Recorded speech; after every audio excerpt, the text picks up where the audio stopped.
It's 935 KDAY Hip Hop back in the day, and I'm excited about this. In my afternoon ride inside the studio, I got none other than Scoop DeVille with me in the building. This is amazing because I've actually been a fan for a very long time. Like, I see you out and we see each other, at different events, but low-key, I've always been a fan. Oh, you're so sweet. Thank you for the love, and thank you for having me up here. This means so much to me to be here representing in Los Angeles. This is my hometown, and I had to come through and represent right authentically with the one and only Cece. Thank you. You know what it is that seriously, the artists that you have worked with so many legendary artists, and I think the fact for me on my personal end is that you're gente. So I love it. And I'm like, man, that's what it is. You know what I mean? Because a lot of us don't make it up there that far sometimes in the music industry. Much. Thank you. The fact that you've worked with, you know what I mean, the Kendricks and the Snoops, it's just a testimony of your skill and really like, your craft. Oh, wow. That means so much to me. And thank you for letting the listeners know that I am gente. You know, it's funny because I've dabbled so much in hip hop and went on my own journey that I never would imagine where I would end up creatively, the people that I've got to be around and work with, and it's just been an amazing experience. But people don't even really know sometimes that I'm Mexican. Yeah. Because I've built my own lane and created this thing for myself, and I come from an amazing history of lineage of the bloodline of the original hip hop roots in the West Coast. And for people who don't know, shout out to my father, Kid Frost. This is for La Raza. Yes. Still.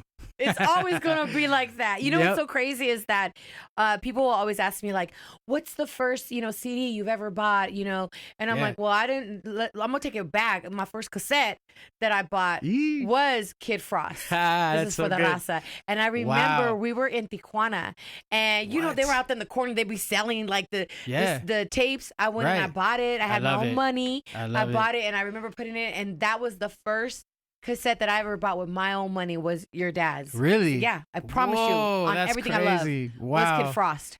I love hearing those stories. That means a lot to me because it's something that I watched him do from nothing, and it was a very small community in that time. Now the Latino music and movement is so huge. It's worldwide. It's blown up to the complete masses, and it was so small back then. One person had the studio, one person had the lyrics, one person had the label, the radio show, and boom, that was the movement.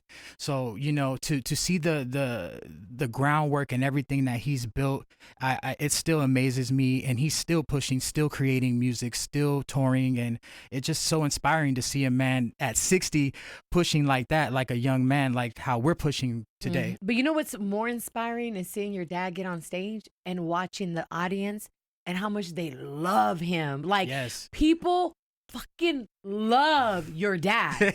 Like, that you see it and you're just like, damn, these people have that genuine love, that adoration for your father. Definitely. I mean, listen, and if you guys don't know, do your research on Scoop DeVille, but I mean, you've worked with everybody from Kendrick to Snoop, Busta Rhymes, Fat Joe, Vince Staples, you nominated for a Grammy, Good Kid, Mad City. Like, let me just go ahead and read his resume right now. Thank you. We're not trying to flex, but it is what it is.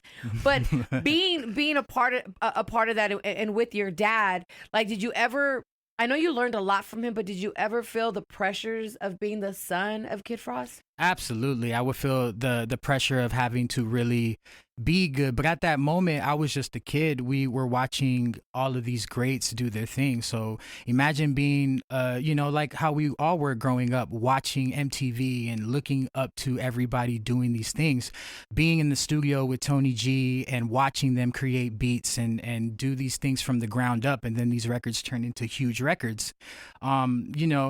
Definitely I've had to, but I just feel like, do you have to, do you feel like sometimes you have to prove yourself because they're like, oh, that's Kid Frost's son, and you're like, absolutely. Okay, now I really got to prove myself. There was a time, that I had to move almost 3 or 4 times as creative, better, quicker, faster, just to prove my, place in the business, because it isn't something that was ours to have. It was something that we had to earn, but we all grew up in the same environments. We all lived around each other, and we all appreciated each other. You know, our roots go back in California deep with soul music, funk music, you know, old school to so many things, you know, electronic music, tech hop. We grew up listening to all of these things, and you know, having that, you know, real love for music, the real love for hip hop, or just being a musician, I always wanted to do it authentically. It was never something just because my father was doing it. It was more like a family tradition, because before my father, my grandmother played, you know, piano. She was able to do, and my grandfather played, you know, so many different instruments. Oh, so music runs in the family. Music runs in the family. So it was something that was always in me, not even knowing what I was doing or absorbing and learning from everyone around me, the dancers, the graffiti writers, the producers, the DJs, the radio DJs, everything. I was around it constantly. I was on stage at 2-3 years old holding a microphone, singing ABCs with my father in front of thousands of people, you know, doing the whole tour runs. Like old, like, you know, footage, and I see your dad bringing you out as a little boy, and I'm just like, man, like, you were raised in this. Definitely was raised in it. I can't escape that, and it's something that I embrace fully more than ever today, because it is a part of me, and it's important to show the connectivity and to be connected with all of us. I feel as a community, it's very important. Let me ask you this. When you told your father that you wanted to get involved in music, was he very supportive, or was it like, son, I don't want you to go this route, it's a little tough? It was kind of in the middle, but this was his calling. It was the thing that was our family tradition. So he definitely passed that down to me and instilled it into me as a young child. So he already had the name picked out for me before I was even born. He was like, yo, shout out to my son that's being born, and he's going to be known as MC Scoop. I was going to be, you know, his young, protege of rapping, and really I wasn't producing, I was rapping. I was learning how to be an MC. And how did it cross over from like wanting to do that to producing? Because let's talk about it. You produced Mamacita with BabyBash when you were just 15 years old. Shout out to BabyBash. Just 15, bro. Yeah. And that was, you know, crazy.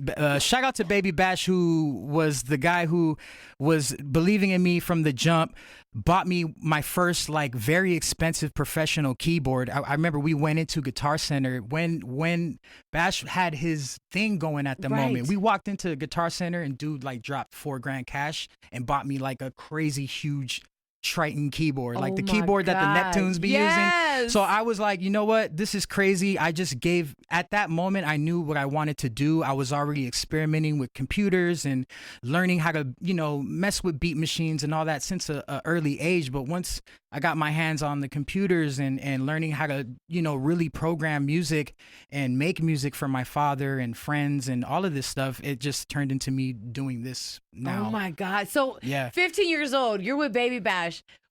Just keep it 100. Were you nervous in the studio when you're producing, like, shit? Yeah, definitely, because he was a superstar, and his energy was so cool, though, the way that he was open. And, you know, growing up in this business, you get around a lot of people, and you see a lot of people and the way that they act in person, maybe not the way that they're known outside of personal things. So to get with Bash on a personal level and vibe with him and talk to him about, like, you know, just his process and understanding how he was creating records, it was an amazing experience. You know, I learned a lot from him. Actually, it was funny talking about Miguel. I actually met Miguel through BabyBash. And speaking of that, now you just produced this new song with Miguel, Give It To Me. Yeah. The shit is fire, by the way. Oh, thank you. Thank you so much. So that's how you met Miguel, was through Bash? Yeah, I got behind a show, like I think it was a show they were doing out of town, and I popped up on them, and Miguel was there, and we were just hanging out backstage. Bash was making me and Miguel laugh, and we were just talking so much mess, and that's when we kind of all connected. We were all doing our thing, kind of, you know, at the time alone, but then we were all just chopping it up about, hey man, you guys should get together, do some things, connect. You know, good people connect with good people, kind of thing. And yeah, that was like more than 10 years ago when I met Miguel. Damn. And then you guys reconnected. We reconnected, but yeah, I want to say 2016, I had gave him this idea to give it to me, the actual like beginning parts of the beat. That's such a long time ago. I know, right? What? Isn't this crazy? Yes. So this is another great story, and you know, attests to showing how music has timeless life and things that if they are so special to us in today, there's no reason why we should just be holding on to something like this. Right. We need to put it out. And we came together recently, started building on this idea, you know, messing with the beat, evolving it, morphing it into like a now sound. And I mean, it's incredible just to feel the energy of how long it took for us to craft this record, and now it's has this like timeless feel, and I love that energy about it. Where's your comfort zone at? Is it in the studio producing? Is that your comfort zone? It's a comfort zone, but I like to be outside of the comfort zone as well. I've been also experimenting with different sounds, different genres, you know, just expanding what I do creatively because I'm learning so much. I'm a forever student in music. So, you know, evolving as an artist, evolving as a businessman, just trying to take my thing that I've built independently pretty much, and really take it to the next level, how I see it and my vision, and have fun doing it. It's been an amazing ride. Listen, again, I'm going to have to remind you guys. And we're rolling. We're doing this. I mean, Vince Staples, Busta Rhymes, Fat Joe, 50 Cent, let's just name a few. Snoop Dogg, Kendrick Lamar. I mean, you've worked with so many artists. BabyBash. The artist that you do want to work with, though. Let's manifest it. Who is it? Let's manifest this Who right now. Man, it's hard for me to say. I want to say I'm definitely going into the Latin world a lot. So maybe somebody in this world, you know, would be great to connect with, you know, like Rosalia or something like that would be great. Yeah. To just show the connection with Latinos and Mexican Americans, and also like just showing the connectivity with all of us. I feel like as being Mexican out here, we've definitely embraced all of Latinos from all over the world, reggaeton and Colombian music, different things. We want to just come together and bridge this thing to all be the bigger, you know? Right. So this is and important I think for me. it is our time now. I mean, Latinos, I feel like sometimes, you know, as Latinos in the music industry, we, you know, all we want is an acknowledgement. We just want a head nod. That's it. Right, you know what I mean? right. That's all you want. It's really what we want. It's not about being in the front, you know, and not at all. And it's not there for that. But we have been here in this business, and we help with so many different parts of it, from media to, you know, in everything. We're connecting the dots to creating the actual things that come out into the world, whether it's a product, whether it's a song. So, you know, it's definitely important to give each other the love and acknowledgement that we deserve. And I'm so grateful to be getting that acknowledgement. And, you know, from also what my dad has built over the years has been amazing. And to see him now still getting the praises and pushing, and we're like still making this thing happen. And it just means so much to me, more than it's ever been, you know? Yeah, no, absolutely. And you have lived such an extraordinary life. I know that I'm curious about certain private moments and behind the scenes and things like that. Right. Have people hit you and your dad up to do something? And if so, like, have you guys thought of entertaining that? Because I mean, I would love to see, a Kid Frost, Scoop DeVille movie. Like, really? Wow, that would be awesome. To see how you guys came up, because you're the important. manifestation queen. I'm manifesting this you right are. now. I really am, because there's so many Latinos like myself that are involved in hip hop, and we look to you and we look to your father and kind of the path that you guys have created. Because what it is what you're doing, Scoop, is you're creating a path for another Latino producer to come up. Amen. You know what I mean? Absolutely. And make it a little easier for him. Absolutely. You know what I mean? You've broken through some barriers, but I also know that we would love to see the blueprint of that. Absolutely. And that's definitely in the works. We're talking, you know, to different people. Also been shooting a lot of documentaries, you know, shout out to my boy Jesse Terrero. We just did something with him for Amazon, and we're talking about Latinos in hip hop and, you know, the hurdles and all the things that we had to go through in order to have our stamp in our official space in this. Right. So, you know, and to have that credibility. To have the credibility. Sometimes they look at us and we don't got that credibility just by looking at us. We're like, hold up. Right. We've been raised in this, you know? Yeah, totally. And they want to box us sometimes and and it's not always a joke. You know, there is people who do things not just a joke, you know, and not to knock on anybody's fashion or style or the way that they grew up, but there's different styles of us, and we need to be heard. Like BabyBash is a different style of a Mexican.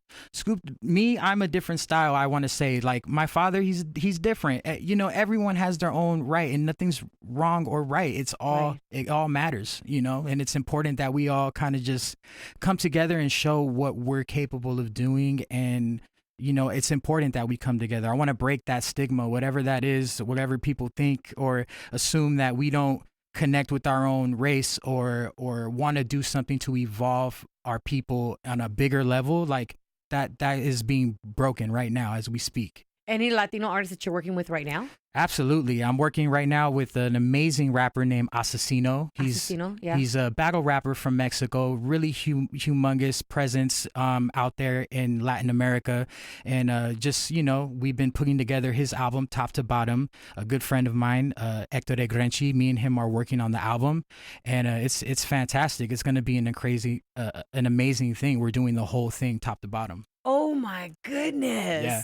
I love that. And cool. We're manifesting this movie. I promise you that. Yeah, we need we're manifesting, even like that needs to happen. A sitcom or something. I'm telling you right now, your life is extraordinary. Yeah, it's important that even just coming here to speak to you and give this information and spend this time in the platform, like it's so important, and I'm truly grateful for you giving me this hospitality to come and talk. Oh, no, come on. Just the fact that you're sitting here, like, I really do. Shout out to Guap, because he was like, Guap. Scoop, I'm bringing Scoop. Thank and you, I'm bro. like, yes. I'm like, man, because I've known you for a long time, but I've never sat down in front of you and had this conversation. Yeah, we never got to chop it up, but I remember us through passing with, shout out to Fingers, shout out to Diamonique and all our homies in the IE. Yep.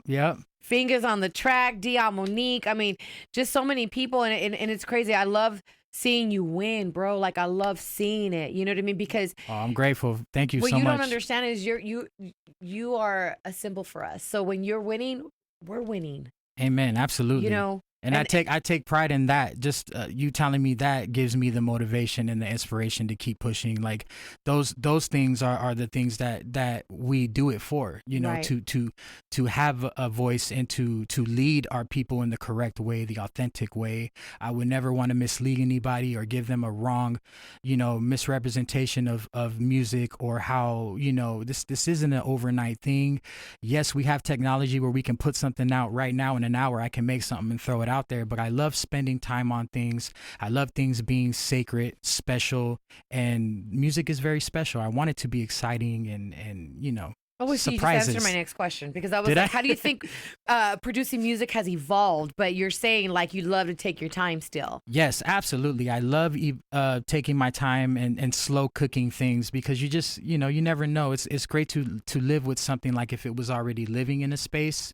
But then there's also a time where you got to cut it and let it go. But the fact that you even said to like, see, I'm playing with new sounds. When you said that, it literally was like a DJ Quick answer to me. I'm like, oh my God, it reminds me of Quick. Quick. That's being in the studio. That's another one of my dudes. Yeah. An amazing mentor and a great supporter, you know, always shows me so much love every time I see him. I was recently hanging with Exhibit at his studio, and Quick pulled up and was like, man, what you got Scoop in here? Man, you got Scoop in here?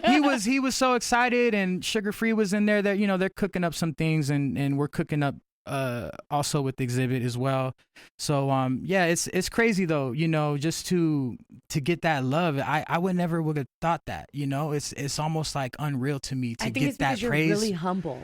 Yeah, I wasn't ever in a position to not I've never seen you cocky or arrogant or anything like that. Like, I've always seen you super cool. If I was in a moment, I apologize. Okay, I may have been on a good one that night or that day. I don't know, but no, it's a different day and age. You know, there's no need to over, you know, sell something or to make you like something. It's natural. We want it to be natural. If you like it, you like it. If you don't, it's okay.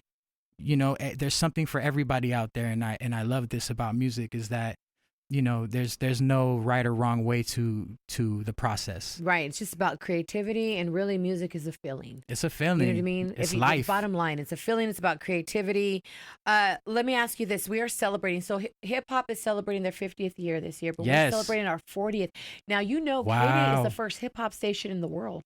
That's crazy. Believe it, because my father was definitely around at that time in the beginning the original stages 1580 AM. 1580 AM, and a shout out to Tony G and all the mix masters, DJ Ralph M, Battle Cat, all these cats were in the beginning stages of hip hop, and just to be able to see that and to celebrate that together and to honor all of the people that came before us to lay the foundation down.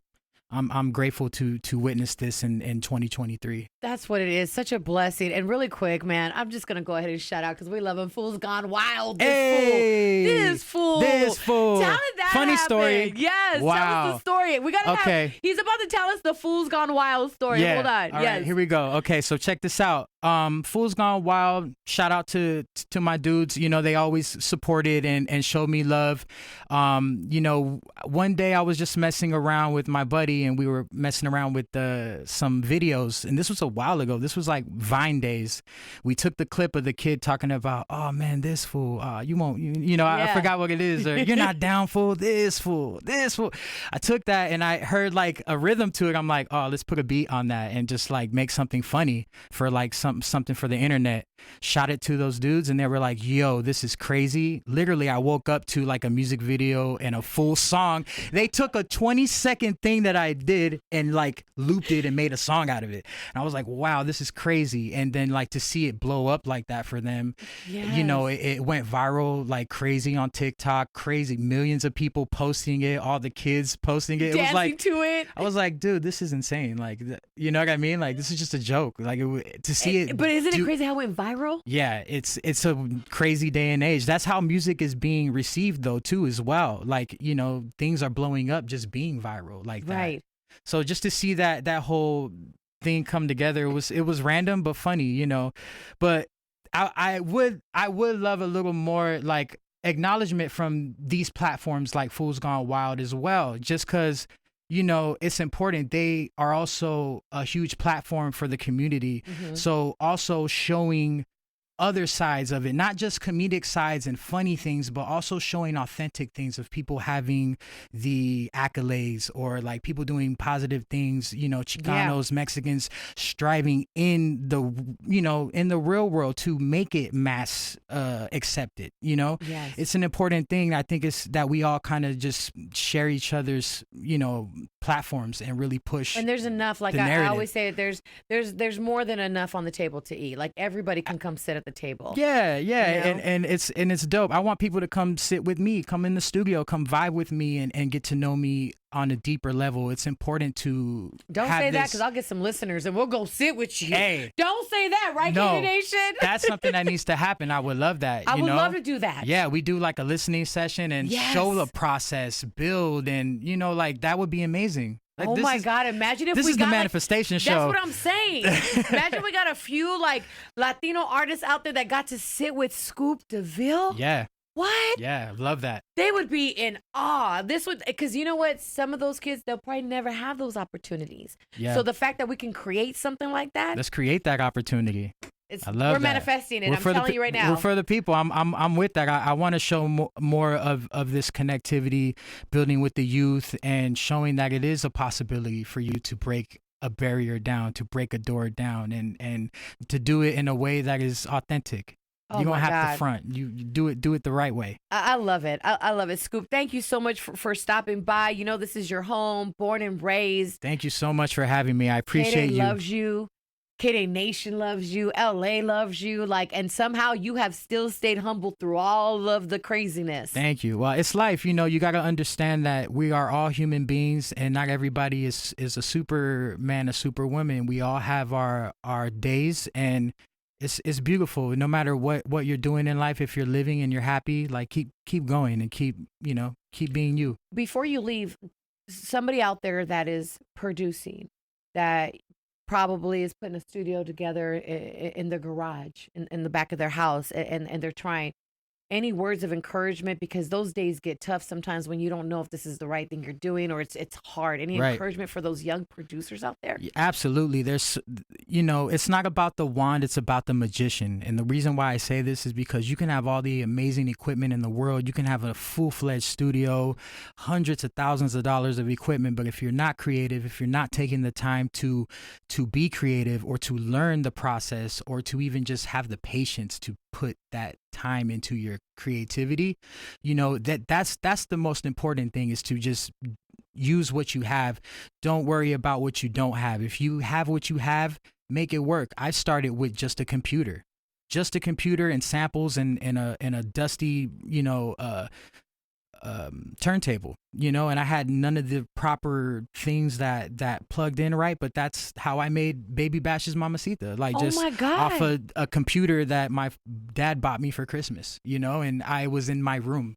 So it wasn't a studio, it wasn't any of these things. These rappers were coming into my room, and I had to keep my things kind of clean. I had people coming in here checking me out, oh, you got beats, all right, and they were rhyming and cutting, and I was recording them. So it's kind of funny, that how all this morphed into what I do now. But you never know, so just stay rocking, stay working, don't stop. There it is. Stay 10 toes down. You know what I'm saying? Like Nip said, it's in you. It's in you. Yeah, that's I love that right there. Shout out to Nip. Yes, thank you so much. Shout out to you, Scoop DeVille. Thank you so much. And listen, we're going to get more of him because you're actually going to do a Superstar Takeover, right? That's right. We doing it, baby. It's KDAY. Come on.